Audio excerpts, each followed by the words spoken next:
Welcome to the Ben Show, everyone. I am your host, Rebecca Wanner, aka Beck. As always, we love hearing from all of you. Comments, stories, ideas. Get a hold of us anytime. Call or text 305-900-BEND. That is 305-900-2363. Or be sure to drop an email to bendradioshow@gmail.com. My producer and sound engineer and co-host, Jeff Tigger Erhardt. He is here working away in the background.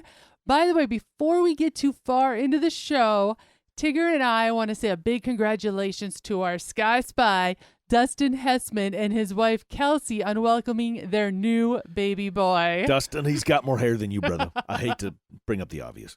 By the way, Tigger, I got a text with a joke in it for you. This here is from a fan of our show, 10-year-old AC. Oh. He texted us this joke. Okay. April showers bring May flowers. Right. What do May flowers bring? Allergy season. Pilgrims. Oh, my gosh. Okay, that's pretty good. You got to send little AC something for that. That's all right. Nice work, AC. Okay, May is now here. We just wrapped up April. May is here. It's hard to believe. Tigger, do you know what else May is? May is beef month. Yes, boom. Also, another little public service announcement for everybody. Mother's Day is only a week away. Just a little FYI. I got the hint. And as Tigger said, it is beef month, and we're going to ranch it up here later in the show where I will be sharing one of my own favorite beef recipes. With May being here comes for many of us a worldwide bucket list event. Coming up next weekend, yes, that's right, only a week away, is the Kentucky Derby. Oh, the crazy hat thing. Yes. Tigger, do you know what is a furlong? I don't know how the length of it, but I know that's how they measure horse racing. So I don't know. Is it a length around? A whole lap? Very good. This is used in horse racing. It is the only sport that measures its distance in furlongs, and a furlong is 1/8 of a mile. Just for those of you wondering how long the Kentucky Derby is, it is 1.25 miles or 10 furlongs in distance. Oh. Next, do you know how much money is bet at the Kentucky Derby? Oh, boy. Million? Well, betting on the horses at the Kentucky Derby has become more of a science for some and just, for the rest of us, plain old fun, right? Well, there are, at the Kentucky Derby alone, there are over 1,000 wagering windows at the track ready to take your bets in the tune of, get this, anywhere from $20 to $25 million. Worldwide wagering on the Kentucky Derby is expected in 2022 to exceed $200 million. Oh, my goodness. We're in the wrong business, dear. You're in the wrong business. Oh, okay. Well, now still thinking and talking about horses, I have this for y'all to mark on the calendar, the Miles City Bucking Horse Sale. We're talking about the world-famous Bucking Horse Sale in Miles City, Montana. Cowboy Mardi Gras. Yes, great fun for the whole family. It's coming up May 19th to the 22nd. There are rodeos, and then you know what? There are rodeos. The Miles City Bucking Horse Sale annually debuts some of the finest bucking stock seen on the continent. It's a full weekend of concerts, a trade show with the lasted fashions from boots and hats to home decor and more. Yes, Tigger is not allowed to take the checkbook away from me for this. We've got mutton busting for the kids and, of course, daily rodeo action like no other, ending with the PRCA match bronc ride where the 32 top riders in the world will compete for $50,000. So there you have it. We'll see you all in Montana, May 19th through the 22nd for the Miles City Bucking Horse Sale. Now, I challenge everybody, if you hear of something spotlight worthy, to send us those pics, information, and tag at The Ben Show on social media. You just might be our next spotlight shout out or even as a guest on this show. I know I already mentioned this at the beginning of the show, but yes, here's one more reminder. 1 week out, Mother's Day. Tigger, pay attention. I'm listening. It's the one time a year that you have to be nice to both of our mothers, Joey and Lois. I'll be good. All right, everybody, stay where you are. We'll be right back.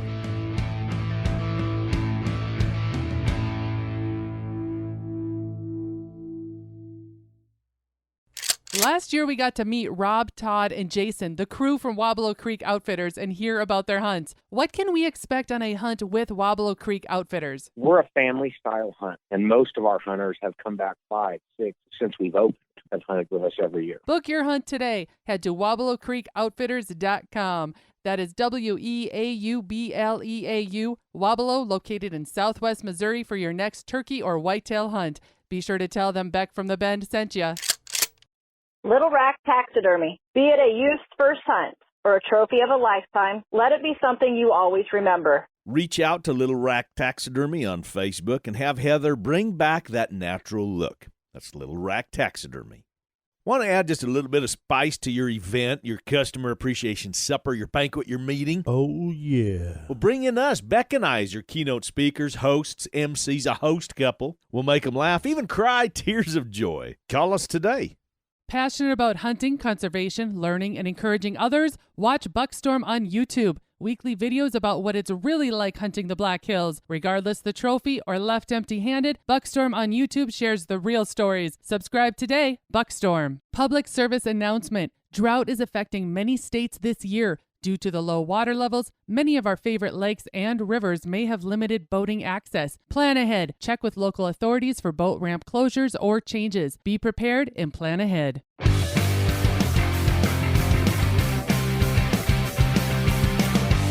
Welcome back. If you're like Tigger and I, since the pandemic first happened, we've been itching to give something a try from our youth. I'm talking mountain biking and hitting the trails. Well, as we've been shopping and I've been reading about the outdoors latest, e-bikes, yes, electric bikes keep popping up everywhere. So after a late snowstorm the other week, here, one of our field staffers, John Arman, the host and creator of Ultimate Outdoor Adventures TV, posted a video riding his new e-bike in the snow. So I am going straight to the field and have John Arman here with us today to find out the skinny on these bikes that are popping up everywhere as the newest, hottest mode of backcountry transportation. John, thanks for joining us. What drew you to giving e-bikes a try? Well, we were actually at the archery trade show a few years back, and I had been seeing these advertised for, being used for hunting. And I really was kind of like, yeah, I don't think so. And I was kind of pessimistic about it, but I got on one of them and started riding it around, and actually was having, a pretty good time. We made a deal with one of the companies, Rambo, and we brought a couple of them home, and I started riding them around the ranch and found out that they're just a great tool to have, and they're a lot of fun. Well, could you tell all of us quick what an e-bike is? Well, an e-bike is basically a big mountain bike. They've got big fat tires on them. They're heavy-duty frames, but they have batteries. So they're run off of anywhere from 1,000-watt battery, 500-watt batteries, and they can be a mid-drive, which means the motor is basically where you pedal and it runs off of a chain and goes back to your back sprocket, or they have front and rear wheel hub systems that are run off the motor. So there's kind of various different styles, but they're basically run off an electric battery that you charge, kind of like the electric cars nowadays. And they tool around pretty good. These sound like a lot of fun. So when you're pedaling, does it charge the battery? No, it doesn't. That's one of the things, I've asked them about, and I can't remember the answer, but one thing you'll have with it is that the Rambos that we ride, when you pedal, it kicks in the motor. So the way it works is you can have a bike that's like a 10-speed. So you're running gear system just like a regular bicycle, 1 through 10, and then you have like 1 through 5 with your motor power. And so you can pick whatever you're comfortable in depending on the terrain.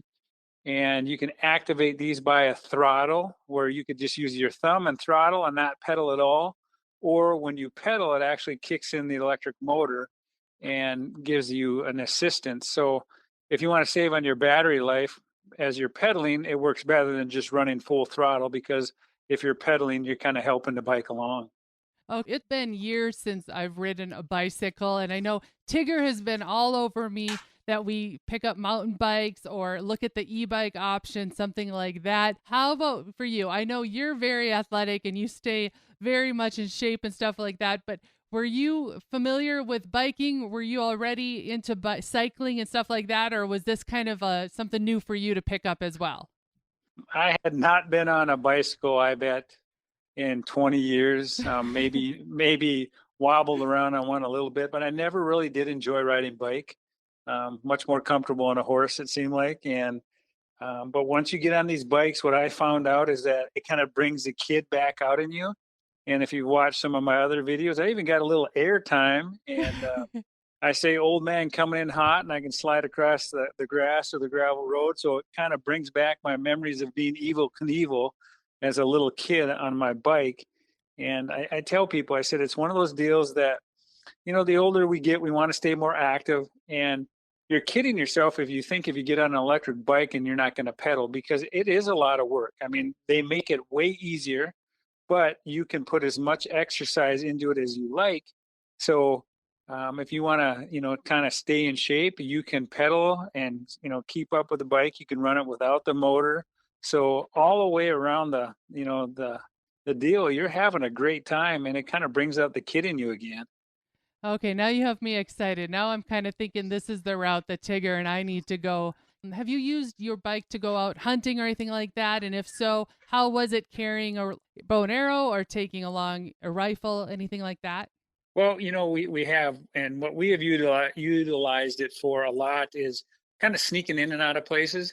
So I tell people, like the video I made the other day in the snow, they're not made like a snowmobile or a quad, but you can go through some snow, you can go through some mud. They actually get around quite well.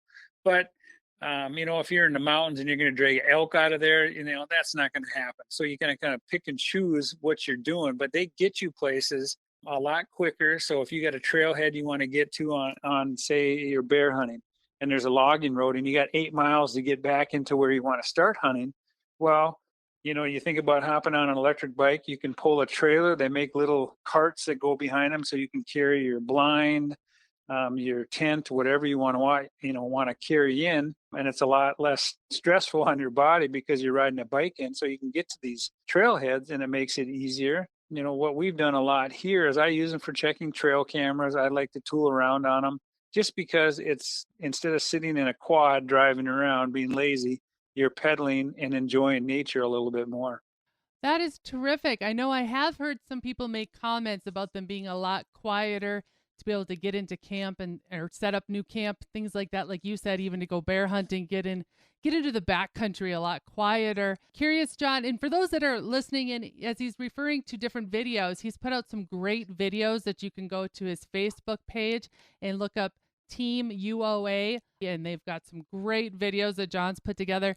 John, could you tell us about the type of Rambo bike you've been trying? Okay, so over the years, I've kind of done a couple of them, and the one we have right now is called the Megatron, which is an absolute beast bike. You're talking, most of the bikes will have one electric motor. Well, the Megatron has 2 batteries, so it's got 1,000 watts that goes to the front, 1,000 watts that goes to the back. You get a peak of about 3,000 watts of power. And what that does for you is most of the electric bikes will have a range of about 30 to maximum 40 miles on one charge, depending on the terrain and the size of the person riding it.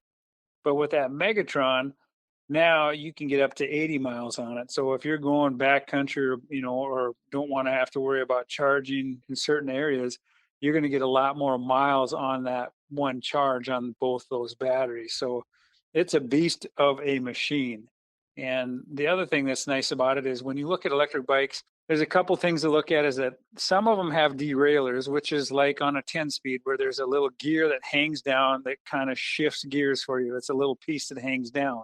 One of the things I tell people to look at is that, and you'll see like on Rambo, they'll tell you whether it's made for extreme brush or more for roadways, because if you have one of those derailleurs and you're going through a lot of heavy brush, you can snap that off.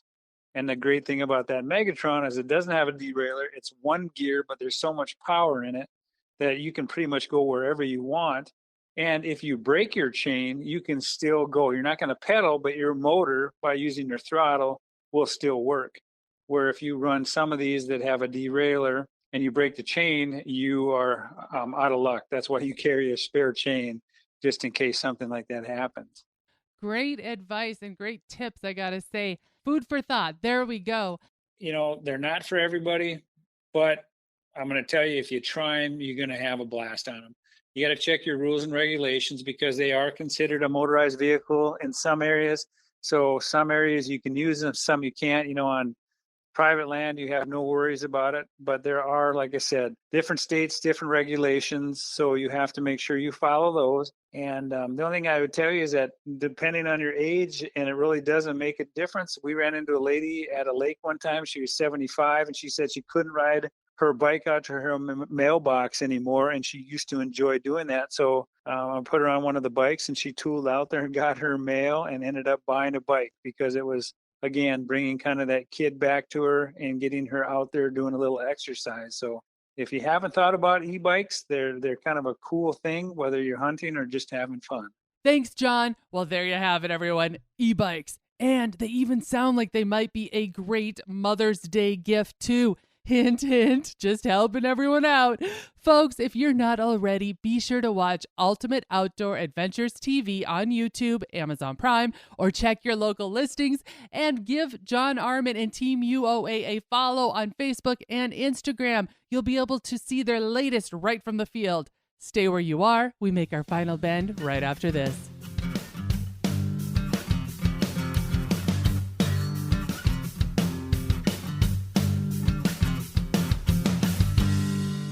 The Miles City Bucking Horse Sale presents horse racing for 2 great weekends. Make a trip of it with our Superfecta package with great deals on hotel accommodations, dining, and drink specials from these Miles City businesses. Go to buckinghorsesale.com to get your Superfecta package today. Public service announcement. Think safety first. Due to the extreme drought encompassing much of the United States, wildfire season is here. Before lighting that campfire or grill, check daily the local regulations for potential fire bans or fire restrictions. OverTheEdgeOutdoors.org, a nonprofit providing veterans and active service members with opportunities to hunt and fish at no cost to them. For more information or to donate, check out OverTheEdgeOutdoors.org. Again, that's OverTheEdgeOutdoors.org. Buckstorm Hunts offering Black Hills guided rifle and archery hunts on over 1 million acres for deer and turkey, and for South Dakota residents, elk and bighorn sheep too. Hunts are limited. Book a hunt today. Head to buckstormhunts.com. This is Beck. First, I appreciate all of you for listening and making The Bend part of your week. Many of you have asked, how do I catch past episodes? The answer is super easy. Head to thebendshow.com and click on the Shows tab. There you can listen to every episode all the way back to episode 1. Podcasters, head to your favorite podcasting app and search The Bend. You'll find us. Be sure to follow and subscribe and never miss another episode again.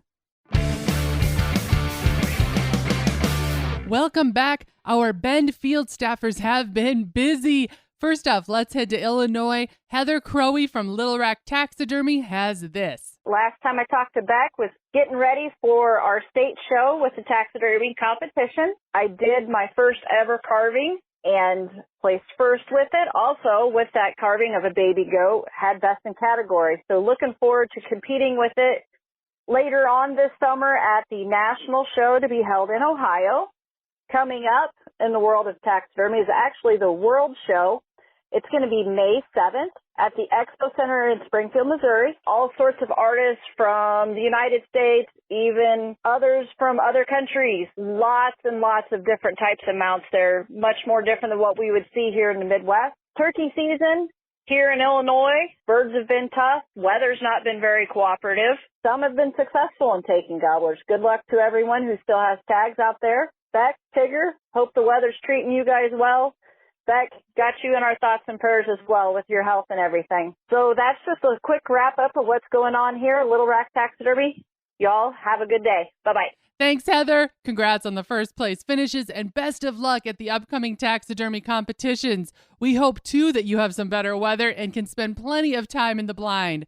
Now, let's head to the Northwest Pacific part of the country where Sean Ayer from Toxic Calls has this to share. We are officially past opening weekend of turkey season here in Washington State.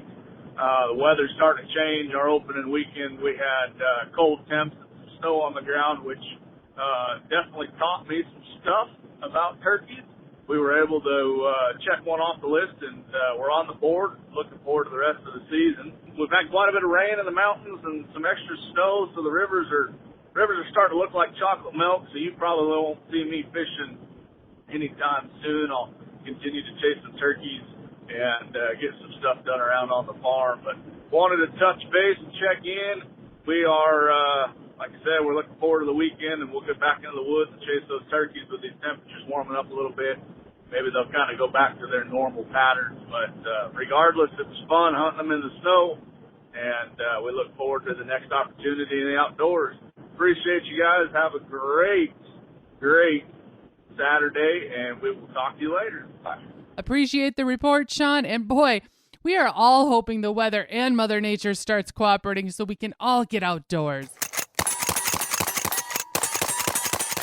Bullseye! In the crosshairs today, as just around the bend and in time for Cinco de Mayo this week, we are serving up beef taco lasagna. Like I told you at the beginning of the show, May is beef month, and we're going to ranch it up here on the bend with a little bit of beef taco lasagna. Yes, you're going to love this. Your family's going to thank me for this. Okay, here we go. You will need a 13 by 9 inch baking dish, and for the most part, most of these ingredients, you're going to love it, are right there in your kitchen probably already. Okay, here we go. You'll need 12 lasagna noodles, 1 pound of ground beef, 1 envelope of taco seasoning, 2 large egg whites, 1 carton of ricotta cheese. I grabbed the 15-ounce cartons, 1 tablespoon of garlic powder, 4 cups of cheddar cheese, and 1 jar or 12-ounce jar about of your favorite chunky salsa. Here we go. Let's get rolling. First, let's preheat the oven to 350 degrees. Then you're going to cook your lasagna noodles according to the package details. Meanwhile, in a large skillet, brown the beef over medium heat until it's no longer pink, and make sure you're chopping it up finely. Drain off all that excess liquid once you have it browned. Stir in the taco seasoning. Then off to the side in a small bowl, I want you to mix together your egg whites, the ricotta cheese, and that 1 tablespoon of garlic. Now we're going to assemble that lasagna. Be sure to grease your 13 by 9 inch baking dish. Your first layer will be the noodles. It'll take 4 noodles spread out on the bottom of the dish. Then spread out on top of those noodles a 1/3 cup of the ricotta mixture that we put together. On top of the ricotta cheese, spread out half of the beef mixture, and then add a 1/3 of the cheddar cheese. Next, we're going to start a second layer. Yes, take 4 more noodles, spread those out, add another 1/3 cup of the ricotta cheese mixture. On top of the ricotta cheese, spread out the other half of the meat mixture. Smooth out 1 cup of salsa on top of the meat mixture, and then put another 1 1/3 cups of the cheddar cheese. For the final layer, you'll take your last 4 noodles, lasagna noodles that you have, spread those all out.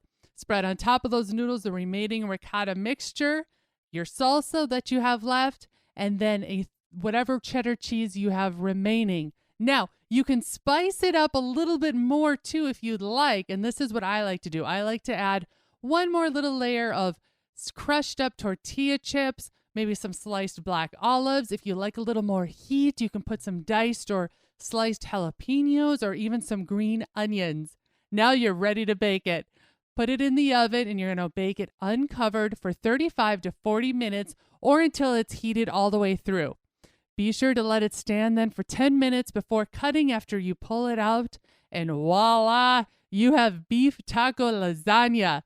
If you'd like a copy of this recipe or some of the other ones I've shared on previous shows, be sure to check out our Facebook page at The Ben Show this week, and I'll be sharing the recipe just in time for your Cinco de Mayo, a supper the whole family will love. Folks, if you have a field update, a topic we should investigate, or have a tale of your own to share, send it this way. Call, text 305-900-BEND. That is 305-900-2363. Or you can always email bendradioshow@gmail.com. Social media, we're everywhere. Facebook and Instagram. Be sure to follow us at, that's A with the circle, The Bend Show. Thank you to our producer and sound engineer co-host, Jeff Tigger Erhardt. To our guest, John Arman from Ultimate Outdoors Adventure TV. I've got the itch. Now I'm really wanting to try one of those e-bikes. Our field staffers for their updates, Heather Crowey from Little Rack Taxidermy and Sean Eyre from ToxicCalls.com. And lastly, congrats again to our Sky Spy, Dustin Hessman and his wife, Kelsey. We can't wait to meet Junior. As you all keep making those memories in 2022, be sure to keep sending in those pictures by email and always tagging at The Ben Show on social media. Hunting, fishing, camping, hiking, to ranching, farming, to your rural way of life. We want to see it all. We want to see and hear those memorable moments. Missed this episode? Find all our shows on the website, thebendshow.com, and be sure to subscribe on your favorite podcasting app. Booking events now, by the way. Change things up and have us, Beck and Tigger, help you with your event. From MCs to entertaining to acting as a host couple, let us make your gathering this year extra special. Thank you to our partners, Atlas Tracks, Little Rack Taxidermy, Mickey's Mustard, Miles City Bucking Horse Sale, Wabalo Creek Outfitters, Ranch House Coffee, RFD TV, and the Cowboy Channel. Finally, a big thanks to all of you listeners out there that came along. And whether you're coming or going today, stay with us as we ranch it up. Remember to keep up with me, Beck, all week long by following The Bend again on Facebook and on Instagram at The Bend Show. This is Rebecca Wanner, where the road ends and the West begins. Catch Beck if you can next week on The Bend.